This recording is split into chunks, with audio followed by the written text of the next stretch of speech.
Dear Venerable Sisters and Brothers, Dhamma friends, today also we are now going to take time for the day's Dhamma talk. May everyone sit comfortably and give the consent 3 times with sadhu, sadhu, sadhu. Namo tasse bhagavato arahato samma sambuddhasse. Namo tassa bhagavato arahato samma sambuddhasse. Namo tasse bhagavato arahato samma sambuddhasse. So nevatang abhisankaranti neva abhisanchetayati bhavaya vibhavaya va na kinchi doke upadiyati anupadhyang na paritassati aparitassassa nibbattang yeva aparitassassa pacchattang yeva nibbayeti. Dear sisters and brothers, Dhamma friends, is exactly the yesterday's quotation. I would like to repeat it for the today's topic. And as everyone knows, this quotation is taken from this particular sutta we appointed as the main topic, namely the Dhathu Vibhanga Sutta. And for the last 5 days, we try to go as much as possible into the depth of the teaching of the Buddha, basically with this, the first statement, that is to say, Chak Dhaturo Yang Puriso. A person means merely 6 elements, namely Phata Vyapo Tejo Vayu, that is the existing part of the materiality, and the absence of it called space, and the immaterial part as a group known as consciousness. So 4 positive side and the 1 negative of the materiality, and then the consciousness. So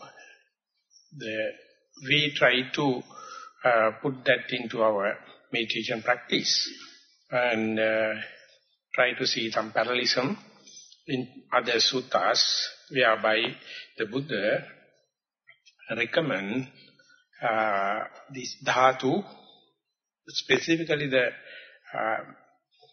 corporeality, the materiality, or phata vyapo tejo vayu, namely, in order to get rid of this sensuous desire and the sensuous perception. So when and where someone managed to keep the mind, the noting mind, the meditating mind, face to face with one or the other dhatus or elements, so much so, he or she can make sure the mind is not on the sensuous pleasure as well as not on the sensuous perception. That means he is not on the transgressional kind of defilements, as well as not with obsessional kind of defilements. So therefore, as far as the mind, the noting mind, the meditating mind, is with the dhatu, that is to say, maybe the air element, manifested as in-breath and out-breath, or rising and falling the abdomen, that is related with the sitting meditation. And in the walking meditation, the hardness, movements, stiffness, tension, all these are nothing but the 4 elements. So as far as you are face to face with this dhatu, or rupa dhatu, or corporeality, or materiality, that indicates you are 2 steps ahead.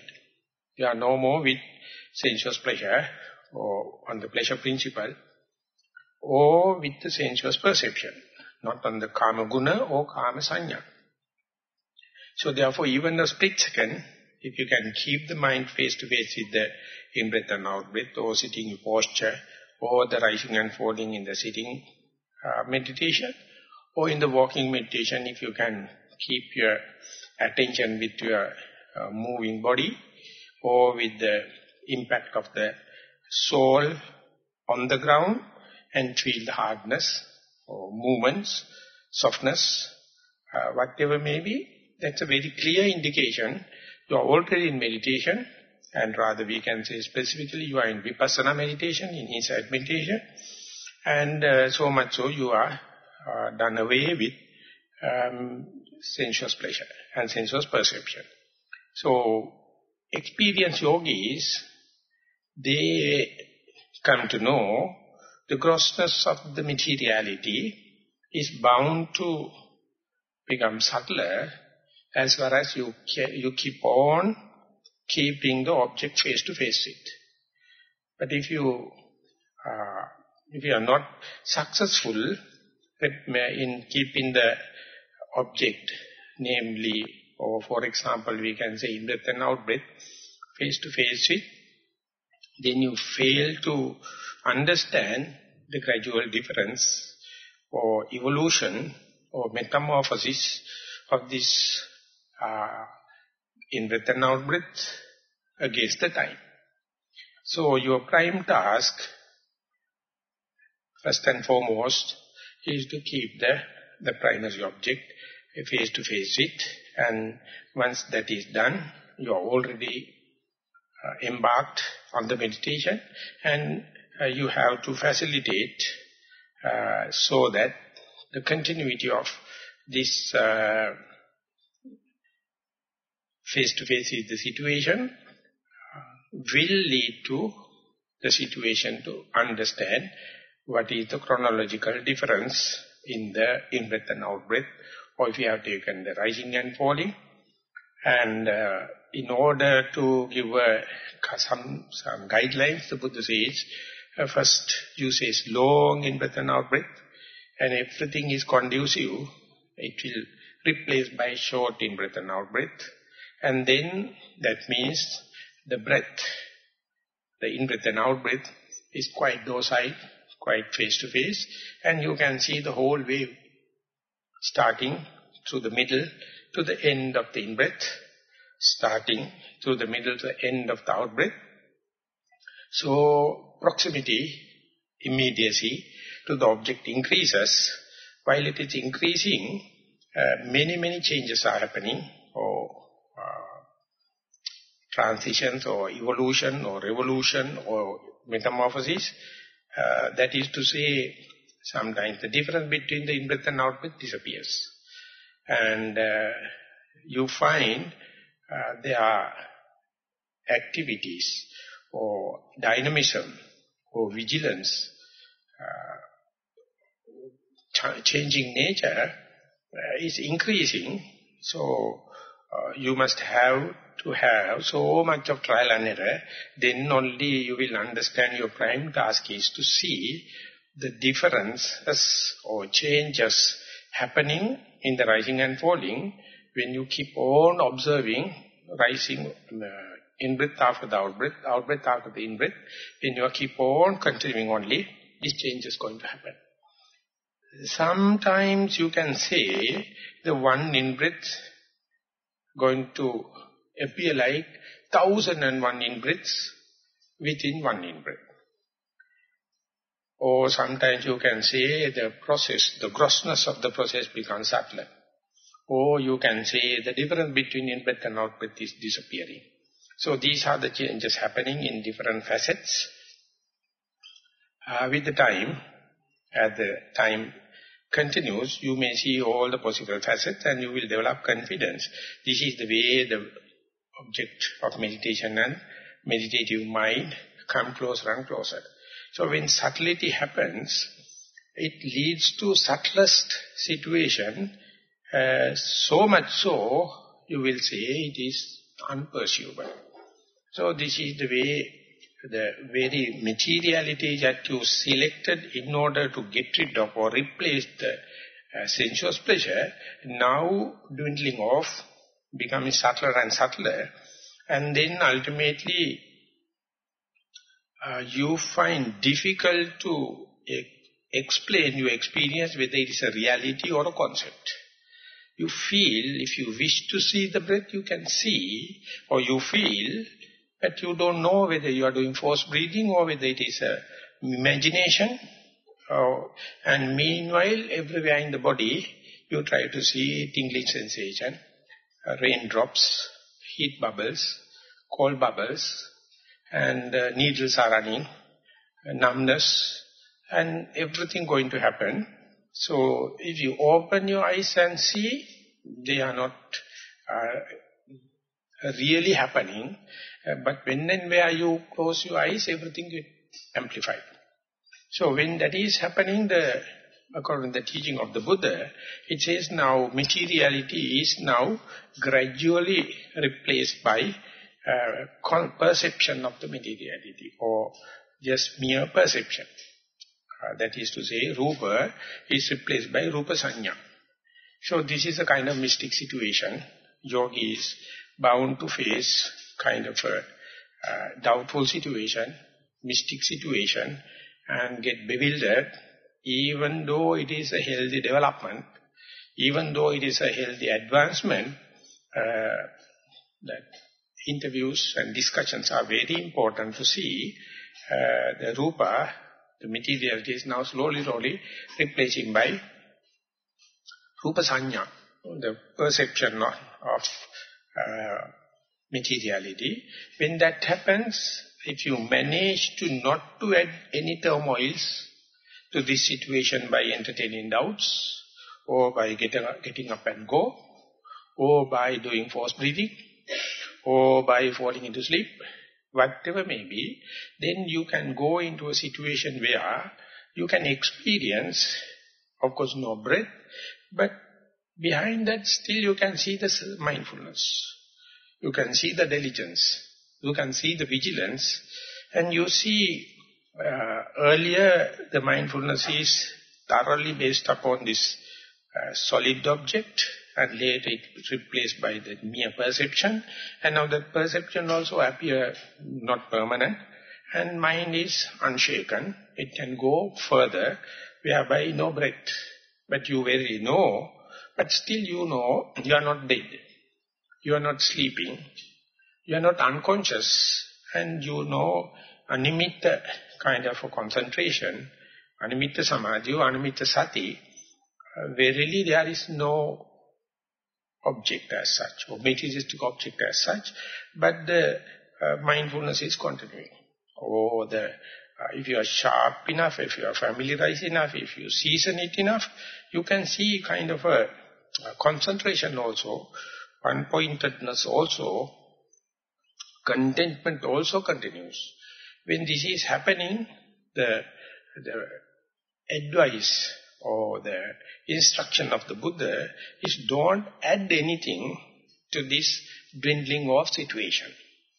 Why that instruction become important is, due to this mystic nature, your mind tend to entertain doubts. Your mind wish to see orientation in order to re-establish your ego, in order to have kind of a measurement toward the conceit. And you find nothing to hold on, nothing to have a desire. So therefore, this losing ground is the main objective of this meditation from the Buddha's point of view. That is to say, you are not giving any kind of footage, any kind of foundation for the consciousness, but more and more you advance the consciousness become more and more cheating, more and more perverted, and it try all the possible tricks. So when that happens, yogi, the practitioner, feel like, what should I do? What is the next stage? Should I contemplate on the virtues of the Buddha? Or should I contemplate on the loving kindness? Or should I contemplate on the impermanent suffering nature and the soullessness? All kind of proposals, suggestions appear like very friendly and very benevolent friend. But the advice of the Buddha is, Nevatang abhisankaronti, nevatang neva abhisancheteti. The Buddha says, don't add any volitional activity, don't put any fabrications, storytelling, and you have to understand the propellants, you have to understand the titillation underneath, you have to do something. So this is the point. Yesterday also we fairly discussed about this situation theoretically, and this is the point. One can clearly understand the early 3 stages of the 12-fold dependent origination. Anything you think, volitional activities, or your determinations, or your fabrications, that is verily we can call as sankhara. That sankhara, without that kind of a sankhara now, consciousness is lost its grounds. So, you feel thirsty, you feel something lacking. So therefore, sankhara is going to do many kind of artful things. And whatever the sankhara is going to give, that will become the footage or the foundation for the vijnana. So sankhara paccaya vijnana become very clear and very theoretically you can understand. As far as you are not adding any sankhara or any volitional activity, any willful activity, any determination, any fabrication, any storytelling, the vijnana find no foundation, no footage. So any your volitional activity, any of your the propellants, and out of that any willful action, even a thought or any fabrication, based upon nothing but the avijja, ignorance. So due to ignorance, you feel propelled, you feel restlessness, and you feel agitated like. In order to get rid of this agitation, you start daydreaming, fantasizing, storytelling, volitional activities, future planning, and thinking about many. And categorically, the Buddha says, at that time, your sankhara or volitional activities, never think about sense pleasure. Because now sense pleasure is already controlled, it is under control, so it can only think about not the kama sanya, kama tanha, only can think about bhava tanha and vibhava tanha. So therefore, when and where you try to do away with any volitional activity, any determination, any creative thinking, bhava tanha and vibhava tanha ceases to exist. Bhava tanha means that your idea to help others, sharing this knowledge with others, and to have peace of mind not only in the meditation hall, what will happen when I go back home with the multitasking, can I maintain it, like you start thinking, and sometimes you think now we are inside the meditation hall and the meditation center and the meditation retreat for 5 days. We don't know what is happening around the world. We have no access to news, and we don't know any tornado is going to come. Or 2012, of course, went off, but we are in the 2013. We don't know, is it the end of the world? So without news, you feel lost. And these kind of things generally considered as good and the normal rights of a citizen. But here, you can understand clearly the mind never think about kama tanha, about gratification of the sense pressure or your organs or senses, but it think about broadly. And think about the relatives, dear and near ones, other places, your future, how to not to fall into sickness, how to not to get any blames from the others, and how to help others, and what is happening right around the world. So these things are labeled and categorized according to the Theravada tradition into 6. Thinking about the relatives, think about the future health, think about the blameless life, think about the news right now, thinking about the helping others. These are the kind of things. So, when Vijnana Maha, he says, with these 6 kind of bhava-related or expansion-related thinking, there are 3 things related to the desire, hatred and the ignorance. They are often connected with your sense pleasure. But now the yogi is already well ahead of that. So therefore the balance 6 get the full-fledged blooming and inflated and then going to play. So everything there's a 9, but early 3, which is related to your sense pleasure, namely the desire, direct hatred, direct desire and the direct ignorance, these things never appear like ignorance. They appear like very Samaritan, very good, thinking about the others, thinking about your health, thinking about not to get blamed like. But the Buddha, at that moment, exactly, he indicates, don't think about the bhava and vibhava.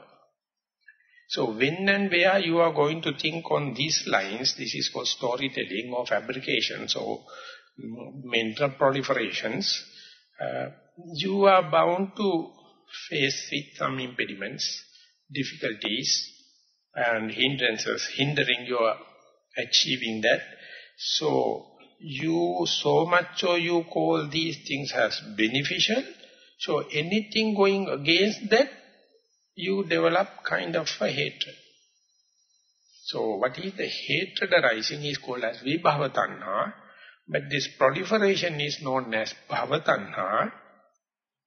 So you may be happy to say that mind is well trained, it is not with sense desire, but I am with the rest.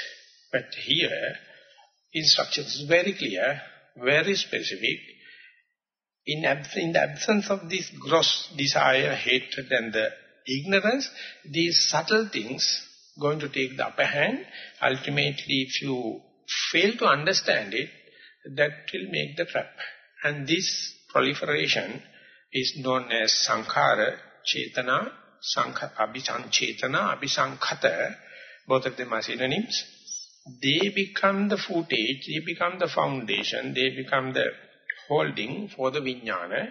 So, vijnana try its maximum to make you uncomfortable, make you boring, make you sleepy, make you monotonous and rational thinking, inquiring mind, and sometimes represent it as your wisdom. Some or the other, this unturbulent mind make with turbulence of sankhara. So this is the point you have to understand the urge, the unsatisfactory nature or unsettled nature in the present moment is not an intrinsic one, it is related to your ignorance. If you are more ignorant, if you do not have any kind of a theoretical understanding, any kind of instructions, definitely you feel quite uncomfortable, odd, out of the place. So much so, thinking happens. So instruction is to not to give way for this kind of thing, and the best way to tackle is go prepared. When the mind is, when the object becomes subtler and subtler, you have to understand there's a kind of a uncertainty arises. Entertaining of doubts can happen, or you feel like get up and go can happen, or you have to, you may think, I must know what is the next. So this is not that you wished, that is not your wish to understand the next, but the vijnana is manipulating and manifesting you to do something upon which vijnana is going to thrive. So this is the point, the avijja pacca sankhara, sankhara pacca vijnana, that means due to the ignorance, you have volitional activities. When and where volitional activity is going to happen, vijnana is going to take, consciousness is going to take the main advantage. So there are, even if you have intentional will or wish not to think. Of course, it is grammatically and with the language, it is somewhat difficult to explain. Even if you determine to not to determine, even if you wish to not to wish, even if you have will to not to have will, if you have any volition to have not to have volition, you see the momentum, you see the acceleration, and it is happening like frothing. You can see the undercurrent. So, even you determine, if you go prepared, it is not so easy as you think. You can't apply the brake because vehicle is in such a speed, so it will skid. So in order to explain it, the Buddha says, as far as the mental activities are concerned, that's one part. It is called asampajana manosankara and sampajana manosankara. Sampajana manosankara is that you can account it for. You are responsible and you do with your will. You do with your volition. That is the part related to your discipline. You can, of course, take responsibility and can discipline it. But even if you discipline and take under control, asampajana sankhara is running. Because it was in such a momentum. I don't know whether it is a good example to cite in this time. There's one doctor, by giving a talk, he told, when a person suffering with epilepsy, some people can account it for their memory what it happened, some can't do. Some who can account it for never curable. Some who can unaccounted for, you can treat. Because some people are so habitual to this epileptic shock, ultimately they do it in order to camouflage, and everything happening, he knows it's a kind of a trick. If the wife is not happy and the wife is going to be in trouble, he falls into epileptic hits, kicks. It is everything is done because of the hatred underneath. And some people say, reaching 60 and 70, they can't hear. Only the wife's voice. Others they can hear. Whatever the wife says, I can't hear. Whatever the other sounds, they can clearly understand. When the pet come, even without words, he understands the pet. But even the wife come and give and talk, he can't understand. These are the kind of habitual thing. So it is called asampajana manosankara and sampajana manosankara. So one point is avidya pacca sankara, sankara pacca vijnana, one way to understand this crucial point. The next thing is, even if you wish to restrain your mental activities, you have no full authority, full executive powers to stop everything. You can stop to a certain extent. If you are not stopping, not restraining, not taking under control that part, everything will be a complicated one. So therefore the Buddha gives the responsibility for the yogi, specifically when someone managed to keep the breath face to face it and manage to see it is subtle and subtlest point, and that is the point you understand. You have to understand, you have to restrain yourself. Whatever maybe you do volitionally, whatever you do willfully, whatever you do consciously, you are answerable. So therefore try your best not to do with them. But don't expect everything to stop. Because asampajana kaya sankara, manosankara is going on. It is called Rupa Dhathu Vinibadda, Rupa Dhathu Vinibadda Vijnana, Rupa Dhathu Avinibadda Vijnana. This kind of a Vijnana never associates with the materiality. It associates very subtle materiality, and that the person cannot perceive as in-breath and out-breath, but still he is living or she is living. But consciousness says no breath. And when that happens, you have to understand only three things working. That is being explicitly presented by the Dutiya Cetana Sutta in the Samyutta Nikaya, in the Nidana Vagga, Buddha says, Yancha Ceteti, Yancha Pakappeti, Yancha Anuseti, Aramana Metang Hoti Vijnana Satitya. At that time there are three things Vijnana expect to happen so that it can based upon it and get the footage. One thing is Cetana, your volitional activities, Prakalpana, your creative thinking, and the third one is underlying tendencies. So out of these three, your Cetana, what you do willfully, what you think willfully, what you have determination and kind of thing, the Buddha says, please, now you come up to that level, don't add any turmoil to this unturmoil flow. Don't add any volition, just let it happen. But the propellants is there.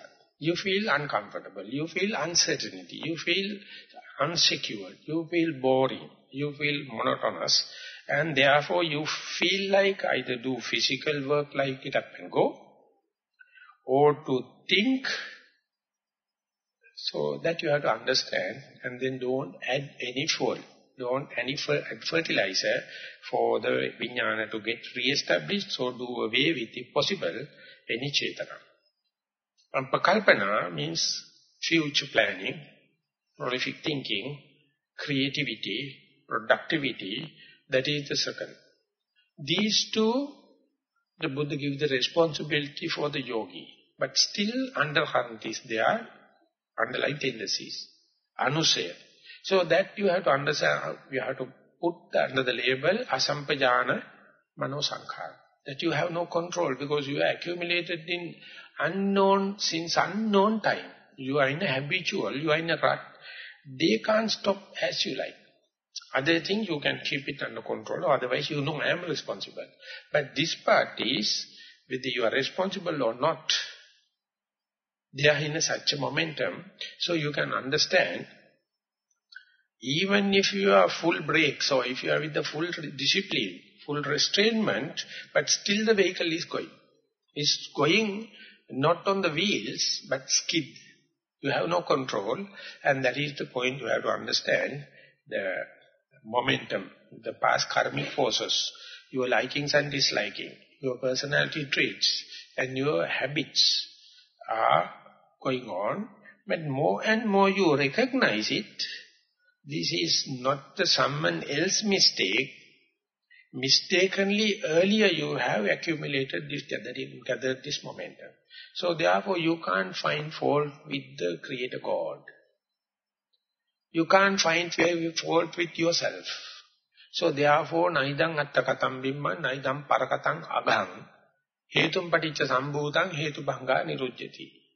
So you can't say this agony, this kind of a curse is not done by others. Because you are the very person accumulated habits. You are the very person accumulated your rut. Telling this is my likings and disliking my personality. Naidang attakatam bimbang. You can't say it is done by me because it's an agony. If I am doing, how can I appreciate this kind of a torturing? I will never appreciate this kind of a burning. So therefore I can't say it is not me. Or I can't say it is an external person. And that is the point. Hetum paticca sambhutang hetubhanga nirujjati. They have their own due causes. So by observing, you are not adding new, more fertilizer. You are not adding more food. That is your prime responsibility. Instead, if you are going to add some volitional activities, daydreaming, fantasizing, all kind of thing, you like it or not, this addition going to happen, so you have to suffer in time to come. So in this moment, in the particular moment that you are very vigilantly, diligently meditating, you can see under the carpet what is happening, you can see in the circuit, and you can see it is completely pre-edited DVDs running. You can't edit it. Only thing you can do is not to create new volitional activities. So this is very aesthetic. This is very living. This is what we can say, the only thought moment we are living. You can see the panoramic view of what is happening. That is not your wish. But you can't say it is done by someone else. But you are the single audience to this broad screen, big picture, and your main task, your prime task, or your holy task is not to add any volition. So there, everything is Khinam Puranan, Navannati Sambhavang, Viratta Chitta, Ayatike Bhavasmi. Whatever available is now becoming unentangled. It's going. But you are not proud about that. You are not feel sorry about that. You are mere observer without adding likings and dislikes, without adding any judgment, without thinking I am efficient person or I am a fool or something like that. You do observe, and that I would say the maximum, most refined definition for the mindfulness. Mindfulness come up to the full-fledged, and it see through transgressional defilements, obsessional defilements, and the underlying tendencies also. And you never do anything, instead you determine to not to do, but your observation, your diligence, your vigilance is full-fledged. And at that time, mind you are not looking at your mind, you are looking at the human mind. That is the vastness of this subject. That is the universality of this subject. You are observing the human mind, you can't claim this is me, this is my mind. So definitely it's a profound, religious maybe, spiritual maybe experience, but you can't claim this is my mind because everyone's mind is the same. Content may be somewhat little different, but you understand whether you are a male or female, ordained or non-ordained, Buddhist or non-Buddhist. This is what not on the tip of the iceberg, but the iceberg under the water, this is what it happened. So this may be the Sigmund Freud mentioned as the universal unconscious. And more than the Sigmund Freud, Carl Jung went into that. But it's a utter dark cave. No one wished to go there because you expect the truth to be under the light. You never expect this profound truth in such a darkness, in such uncertainty, in such uncertain situation. The best example and the best parable or best story is the Mullah Nasruddin's story. Nasruddin is a kind of a joker as well as in the sense a philosopher in the Arabic countries, and everyone understands he is a normal citizen, but sometimes go to the palace as well as, and one day in the dusk he was searching his key under the light post, and people passing by asked Mullah what you are searching about. He told, I lost my key. So people came and started searching. And searching, no, key is not there. So the people start asking questions, is what color, is it a single key or key bunch, or when did you lost and everything. Ultimately, one person irrationally asked, where did you lost it? He told, I lost it in my room. Then the other person asked, now we all fight about more than 4 hours. Key lost in the room, but you are searching under the light post. Why? Because no light in the room. That's it. That is our truth, searching about the truth. We expect Nibbana to be lustrous, full of lights, without any kind of misunderstanding. Therefore, we try to understand it in our dreams. We are still thinking about the Nibbana rather than experiencing it. When you are to experience, what you experience is your only mistakes, your ignorance, your unknown, your novelty. your new things. So when that happens, you will understand by this time, you have stopped almost your bodily movements, asampajana kaya sankhara and sampajana kaya sankhara. You have no intentional movements of your body, even the breath. Asampajana kaya sankhara stopped. You are not talking, that is no sampajana vachi sankhara. Your vitakka vichara, that is applying thoughts and the discursive thoughts also stopped. And then mano sankhara or chitta sankhara, you have no any intention to think, but you can see stream of thinking or thought without thinker is flowing at a rate. And if you are going to claim this as myself, it is called paritassati, you get agitated. Buddha is asking, since you are not thinking, since you are not volitionally doing anything, that you know still the flow of thoughts are going on, and you try your best to disclaim it. This is not me, this is not mine, this is not my soul. Moment you start this learning this game, it is called na paritassati, not worrying about. So therefore you can add the phrase, main thing is not to worry. This time it will be more classic. It is more true to type. It's with the full word meaning of the word, main thing is not to worry. But we have so much of sympathy to the worries. We are always trying to hug, telling, in order to get the sympathy from the others. I am having this problem and that problem. I am not concerned about myself. I am thinking about my parents. I am thinking about my relatives. I am thinking about the country. I am thinking about my religion. I am thinking about my nation. So you have so much of thing you put into your bag, and it must so much of paritassati, the agitation going to happen. Ultimately, go cogito sum, that is what the Rene Descartes mentioned, I think, therefore I am. So much so you wish to be I am, so therefore you impose thinking. And you never recognize this as entertaining of doubts, instead you think it's a prolific thinking and I am in the wisdom.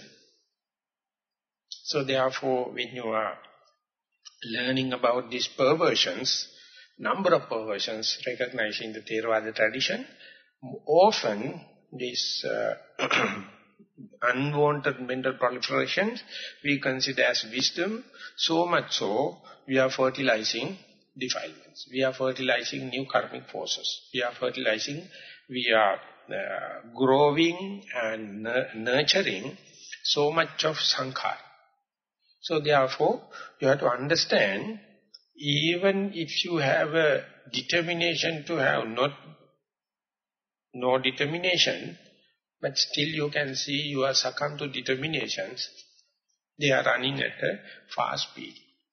Even if you wish to have any wish, but you can see they are happening because of the past karmic forces. And therefore, the Naropa into America, he has written one article with A4 paper size. His topic or the topic of the article is disappointment. He says whole life is a disappointment at the deathbed for anyone. It's utter disappointment. Nothing, no adjectives necessary. So yogi means he is having an appointment with the disappointment, so he will never get disappointed. So always expect the death. I mean, that is what you call Marananusati Bhavana. So you may think it is negative, it is destructive, it is not social, and Buddhists are often being blamed with this Marananusati Bhavana.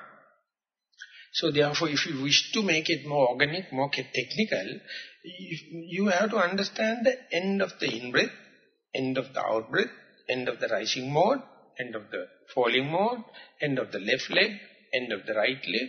More and more you to see this, the cessation part, it is a kind of a molecular form of the death. Then and there death. So you have to understand, without the death of the in-breath, there cannot be out-breath. So you are very happy and very auspicious and very wishful to the incoming out-breath. So much so you fail to understand the passing in-breath. Both of them are fully reciprocal, fully relative to each other, but our thinking always to see something happening new. It is so much we get absorbed, it is so much we taken for a ride, we fail to see the outgoing part. So it is the mere, the Buddha put it in this way, anything arising in the world is nothing but suffering. If you wish something to arise, that means you are wishing to have suffering. So if we are to see everything arising in the world is suffering, so if you are to see the cessation, you are happy to see the cessation of suffering. So this is what happened in the first sermon of the Buddha, that is labeled as Dhammajiva Sutta, the wheel turning. And after the discourse, what the Kondanya, the first disciple mentioned, Sabbantan Nirodhamma, Yankinche Samudaya Dhamma, Sabbantan Nirodhamma. His expression was, O Bhante, O dear sir, Venerable sir, whatever the phenomena arises are bound to cease, bound to disappear. That is what my understanding. So that is what you call Nibbana. Anything arises, bound to ceases, bound to finish. So instead of auspiciously you are looking at the inaugural parties and birthday parties and all the kind of thing, if you have to see the cessation part, they are reciprocal each other. So people call looking at this cessation as unauspicious, unsocial, backward, nihilistic, and therefore they somehow or the other inflate the arising part.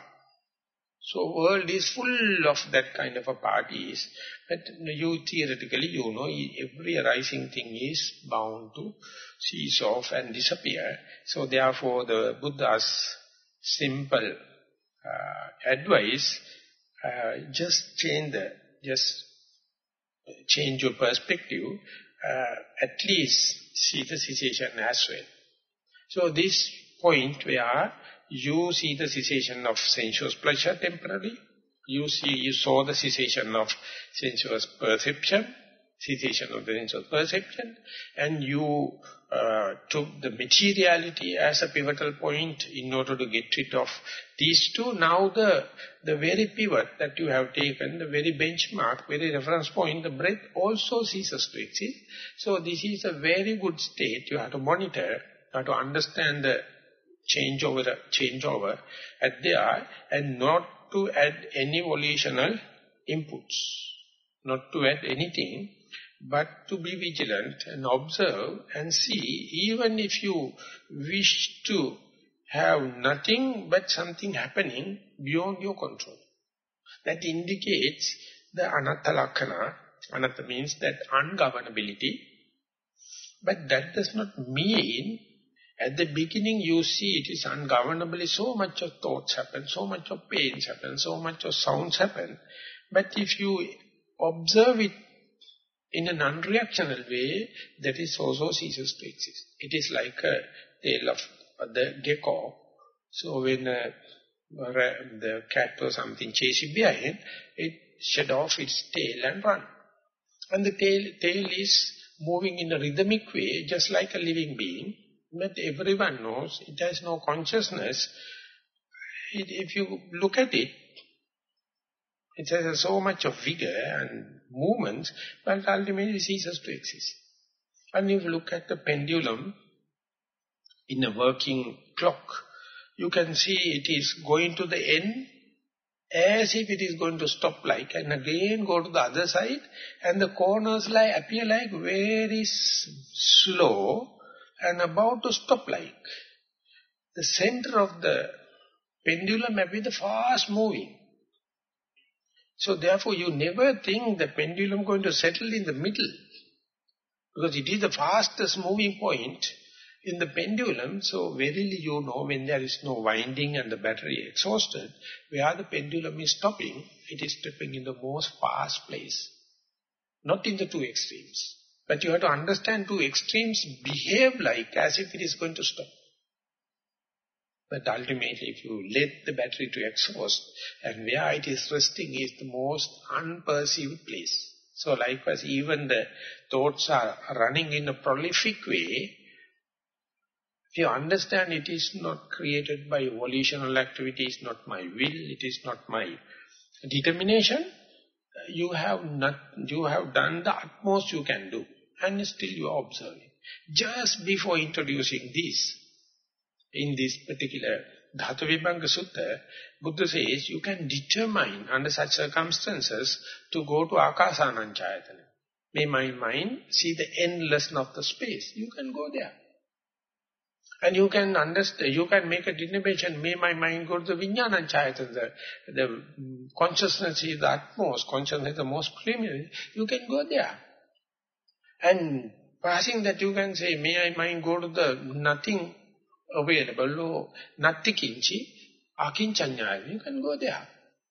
And if you wish to have with the neither no perception, neither no perception like, with the perception available and not, no problem, have both the kind, you can go there. But Buddha says they are determinations, they are volitions, they are will. So therefore everything is upadina, that means you cling, and it creates bhava. You will go into the Brahma world.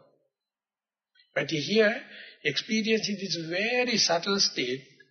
You are understanding, even they are very subtle, they come out of, as a result of your determination. And going into the very subtle, now you determine nothing. So, even without going into that kind of a very subtle layers of Akinchanyayatana or Vijnananchayatana or Akasananchayatana, even in the fourth jhana, the Upekka level. Upekka goes because earlier there was a sukha, you wish to do away with the wish, the sukha, then it went to the Upekka and no pain, no pleasure situation. Each and every one is a determination. Each and every determination do exactly the same damage. So therefore, even without going to the first jhana, if you determine not to have any determination, if you determine or have a volition to have not to have any volition, it appears like we are using the language in a awkward way. We are using the language in the not in the conventional way. Some kind of difficulty there, but Buddha, it happened him to pun with the words and using the language in order to go against the grain. So therefore linguists, they get trapped. They don't know, they don't understand what is the real message, what is the against the grain message of the Buddha. They analyze with the etymology. They analyze with the historical meaning of the word, that itself indicate they will never find the truth. You can't do away with the words also. You have to have a very clear communication, but you have to understand it is to communicate not anything, it is to communicate nothing. Communicate towards nothing.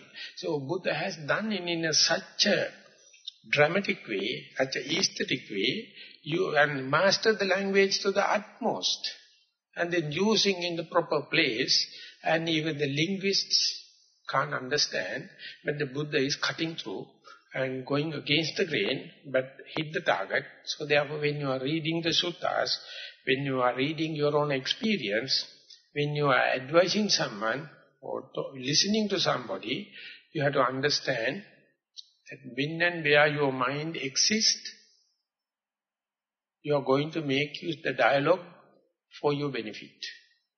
You have to listen like a dumb person. Very difficult. Very difficult. But I can remember one day when Vanaya, my teacher, he told, when you are doing interviews, just listen with your maximum of concentration. Don't worry about the words. The communication will take place, the idea will come, through telepathic, and that is exactly fitting. And this is verily that idea put forward by the Sigmund Freud in 1919, but all his disciples rejected this idea. How can you be a good counselor if you are listening like a dumb person? And after a long time, Eric Fromm and later Goswami, very recent in America, he quoted and see the brightness and the insight of the Sigmund Freud, but his people right round never understood. If you are to help others, you have to understand your mind must be free of Dhammajiva. As far as you are infiltrated with or infested with Dhammajiva, anything you measure in order to get the one-upmanship, get the lion's share to oneself, and to establish my ego. So therefore you have to understand, we have more and more motivation, means we have so much of sympathy and the compassionate in order to exploit the other's suffering. That is what we call vested interest. That is what we call vested interest. That is the worst thing in the human world. And you have to understand you must be innocently helping others when and where mind is free. That is called anukampa. Kampa, anukampa, when someone is in the utter desperate situation, mind-to-mind relationship happens, you are a bit motivated by it. It is not created one, it is not something artificial, and you can't do away with that. It is already in your blood, it is already in your DNA, it is already in your each and every cell. So if you are free, if you are innocent, and this connection happens. You need not to develop management techniques and this and that and special loving kindness meditation. When the mind is pure, through the mindfulness, all these qualities are coming in. Of course, you can't do mindfulness. You can do metta bhavana, you can do karuna bhavana. They are also doing kind of a ethical service, social service. But still, you are in the same difficulty. You are in the same vulnerable situation. So therefore, person who is putting mindfulness before everything may be heading for a difficult task, very dry kind of a task, very unpopular kind of a task, but the Buddha said this is the only thing going to work. So maybe you may misunderstand, or don't misunderstand. This is the difference between the Mahayana and Theravada. Mahayana is telling the benefit for the others is the first and foremost. So therefore, you must postpone your enlightenment till the each and every blade of grass reach Nibbana. So it feels like a very broad-minded. But as far as you are not gone to this state, you have not trained yourself not to have any determination, not to have any volition, whatever may be, that will give in the footage for the vijnana to happen, vijnana to thrive, fertilizer to the vijnana, food to the vijnana. Ultimately you are extending your samsaric suffering. So therefore this point, it has no commercial value. No one is going to buy it.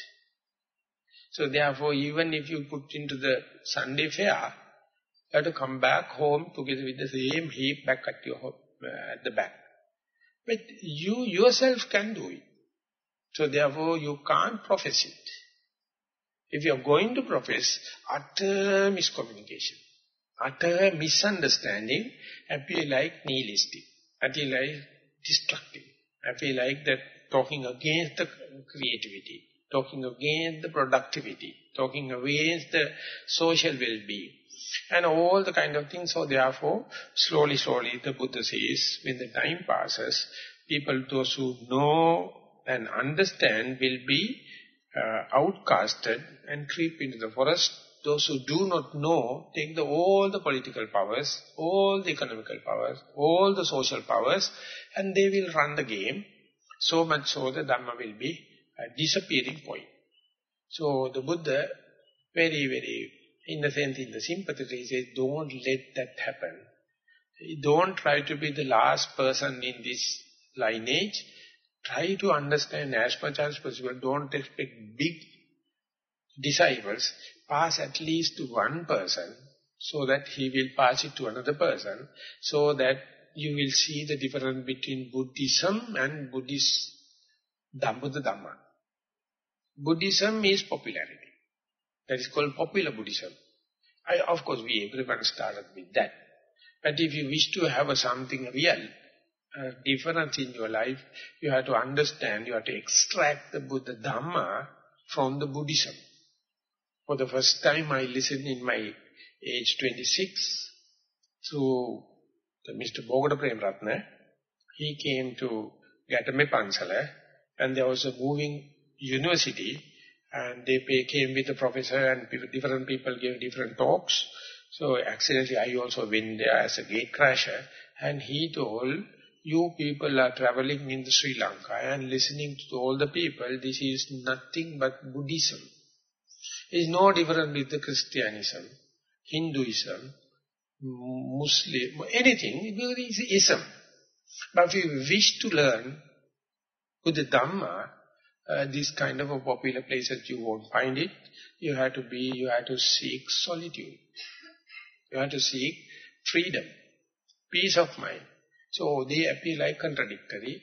I am giving worldly examples of society at large. But if you internalize it, most of our thought moments are happy with Buddhism. Rarely only we get a thought moment, only wish, only tally with the Buddha Dhamma. So if you are going to have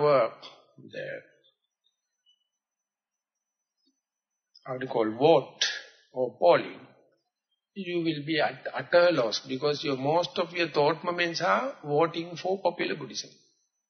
Just like if you take whole Buddhist world, if you ask for the vote, they will be raise both the hands for the Buddhism. But ask, mind your own business and be mindful. You are talking nonsense. Now the Buddha Sasana is finished. 2600's gone. So we are waiting for the next Buddha to come. So this is we are accumulating merits in order to be qualified to the next. It is nothing but talking against the diligence. Very prolific.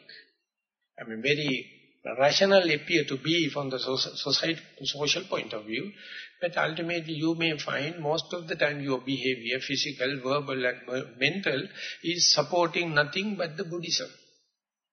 And we find fault with the other isms, telling that we are we make ourselves fundamentalists, but instead, if you go reduce the mind up to this Rupa Dhathu Raga Vinibaddha Vijnana, that you do away with the sense pleasure, you do away with the materiality, and bring the mind to the as pure as possible, and season it, master it, familiarize it as long as possible without any thought, without any will, without any volition, without any fabrication.